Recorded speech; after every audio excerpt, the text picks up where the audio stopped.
কেমন আছো তোমরা সবাই? আজকে এগ টুইস্ট বানাবো। তো এগ টুইস্ট বানানোর জন্য অনেকগুলো ডিম নিয়ে নিয়েছি, দেখতেই পাচ্ছ। তো এর থেকে কিছুটা ডিম সিদ্ধ করে নেব আর বাকিগুলো রেখে দেবো, বলছি পরে কি করব।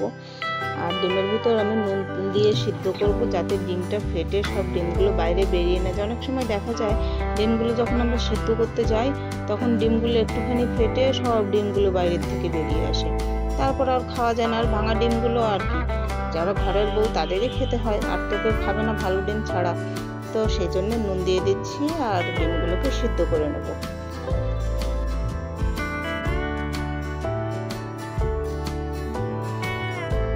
এবার বাকি ডিমের পালা। কি তাওয়াটা দেখে নোংরা মনে হচ্ছে? না না, আমি এর থেকে একটা ডিম ভেজে মেখে দিয়েছি। তো এর থেকে বাকি 4টে ডিম দেখো এখানে। তো ডিমগুলো আমি ভেজে নেবো। এটা হাফ বয়েল করে ভেজে নিতে হবে, না কোনো নুন মশলা ছাড়া একদম। শুধু এই দেখো ডিমটা ফেটে আমি কড়াতে দিয়ে দিচ্ছি, তাওয়াটায় বসিয়ে দিচ্ছি। আর এভাবে ডিমগুলো ভেজে তুলে নেবো, হাফ বয়েলই থাকবে।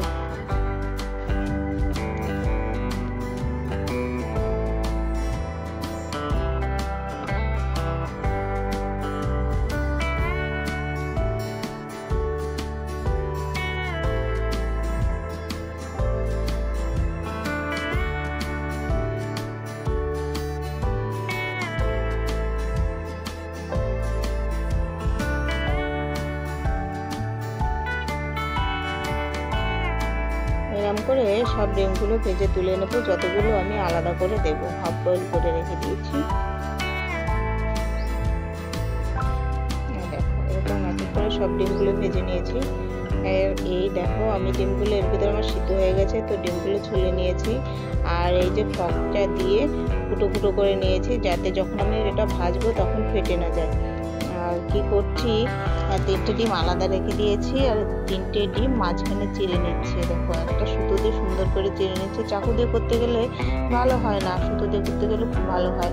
তো এই জন্য 4টে আলাদা রেখেছি আস্ত, আর 3টে ডিমের মতো এরকম অর্ধেকটা মাঝখানে করে চিড়ে নিয়েছি। যার যেটা পছন্দ সে সেটা সেরকম করে নিয়ে খাবে, টেস্টটাও আলাদা আলাদা আসবে, কিন্তু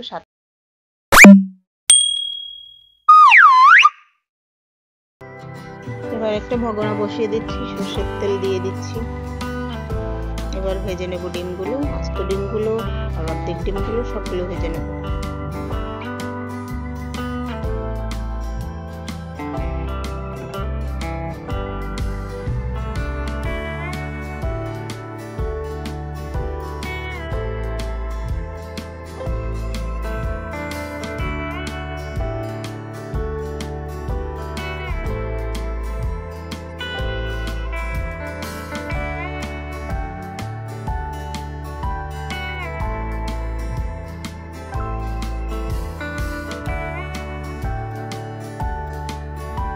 এই দেখো এক এক করে সব ডিমগুলো ভেজে তুলে নিয়েছি।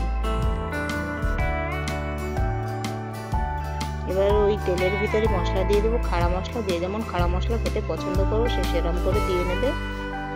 আমি আমার পছন্দ মতো কিছু ধার কাছে যা পেলাম তাই দিয়ে দিলাম। এবার দিয়ে দেবো পেঁয়াজ কুচি।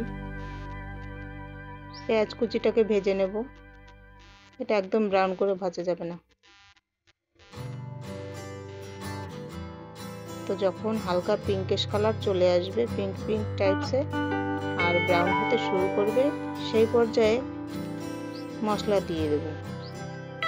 এই মশলাটা আমি আগে থেকে পেস্ট করে ফ্রিজে রেখে দিই, যাতে আমি অনেকবার ব্যবহার করতে পারি আর বারবার মশলা পেস্ট করা লাগে না, ঝামেলা থেকে মুক্তি পাই সেই জন্যে। তো দিয়ে দেবো নুন হলুদ পরিমাণ মতো। এবার এটাও মিক্স করে দেবো। এবার দিয়ে দেবো কাঁচা লঙ্কা। লঙ্কা কম দিচ্ছি, তোমরা যে যেমন খাও সেরকম দেবে। আর আমার মশলার ভিতরে লঙ্কা তো দেওয়াই আছে। এটা ঢেকে হতে দেবো 2 মিনিট মতো। মাঝে মাঝে ঢাকনা খুলে চেক করে নেব। মশলাটা খুব সুন্দর করে পাকাতে হবে। তোমাদের কাছে তেল কম মনে হলে তোমরা তেল বেশি দিয়ে নেবে। আমরা তেলটা কমই খাই, কারণ মশলা আমাদের বেশি খাওয়া পড়ে, সেই জন্য তেলটা একটু কম করে দিয়েছি খাওয়া। তো যাই হোক, আমারও মনে হচ্ছে তেলটা একটু বেশি কম হয়েছে, সেই জন্য আর একটু তেল দিয়ে দিচ্ছি। এরপর তেলের সাথে ঘুলে মিলে সুন্দর করে মশলাটা মাখিয়ে নেব আর ভাজতে শুরু করবো। দেখো খুব সুন্দর ভাজা হয়ে গেছে। যখন মশলা থেকে তেলটা ছাড়তে শুরু করবে তখন ভাবে মশলাটা পুরোপুরি রেডি জল দেওয়ার জন্য। তো জলটাও দিয়ে দিলাম। এবার জলটাকে কি ফোটানো পেলাম, চলো ফোটাই।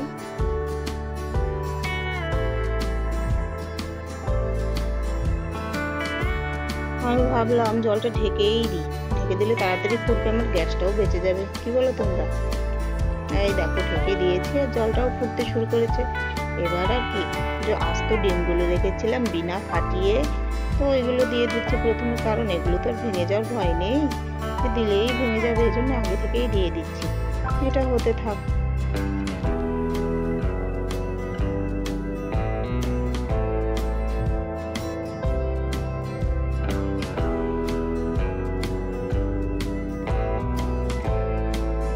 এবার দেখছি জলটা বেশ একটু কমে এসছে, তো এর ভিতরে দিয়ে দিলাম সেই হাফ বয়েল করা ডিমগুলো, যে 4টে ডিম হাফ বয়েল করে রেখেছিলাম, ওই ডিমগুলো দিয়ে দিচ্ছি।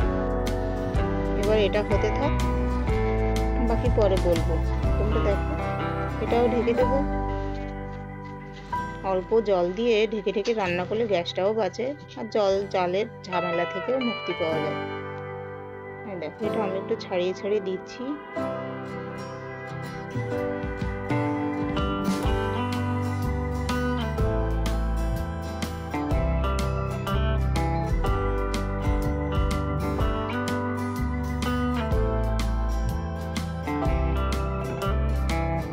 টেস্টটা প্রায় হয়ে আসছে। এবার দিয়ে দেবো ধনেপাতা কুচি। কি ভাবছো, কাটা ডিমগুলো দেইনি? দেবো দেবো, ওটা যদি আগে থেকে দিই তাহলে ওই ডিমের কুসুমগুলো সব ছেড়ে চলে যাবে আর ডিম বেচারা একা একা কাটতে থাকবে। এই জন্য ওগুলো একদম শেষের দিকে দেবো, যাতে কুসুমটা বেরিয়ে না যায় আর ডিমটা শুকিয়ে শান্তিতে থাকে তার কুসুমকে নিয়ে। চলো আর একটু জ্বালিয়ে নিই।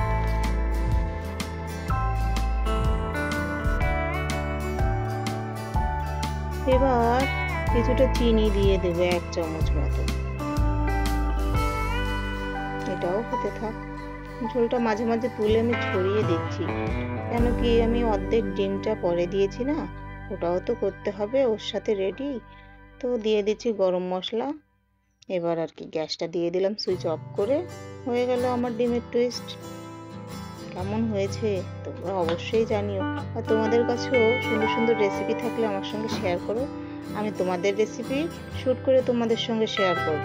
ভালো থেকো, সুস্থ থেকো, বাই। আর কেমন হয়েছে আমাকে কিন্তু অবশ্যই জানাবে, আমি অপেক্ষা করবো তোমাদের কমেন্টের জন্য।